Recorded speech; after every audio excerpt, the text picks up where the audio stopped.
ഒരു പരിപാടിക്ക് വേണ്ടിയെങ്കിലും ഈ ഒരു പരിപാടിക്ക് വരല് നിർബന്ധം.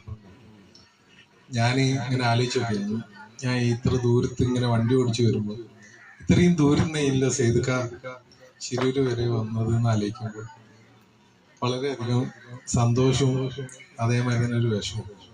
കാരണം പറഞ്ഞു കഴിഞ്ഞാല് അത് ഒരു ചേർത്ത് പിടിക്കലില്ല ആ സമയത്ത്. അതൊരു വല്ലാത്തൊരു സമയം. ഞാനിന്നിപ്പോ 4 ആളെ മുന്നിൽ ഫോട്ടോ എടുക്കാൻ ഒരു പ്രാപ്തനായിട്ടുണ്ടെങ്കിൽ അതിന്റെ പിന്നിൽ സേതുഖാന്റെ ഒക്കെ അതുപോലെ ഷാജാൻ ഖാൻ ഒക്കെ ഒരു വലിയ പ്രയത്നമുണ്ട്. ഇവരൊക്കെ ഉണ്ടായതുകൊണ്ടാണ് നമുക്ക് അവനെ കിട്ടിയത്. ഒരു വലിയൊരു ആത്മവിശ്വാസം ഇവരൊക്കെ. അതായത് അതും നന്ദി അറിയിക്കാണ്. വരാൻ കഴിഞ്ഞ സന്തോഷം. നല്ലൊരു ജീവിതം ഉണ്ടാവട്ടെ ആ മോക്ക്. പ്രാർത്ഥിക്കാം. നന്ദി.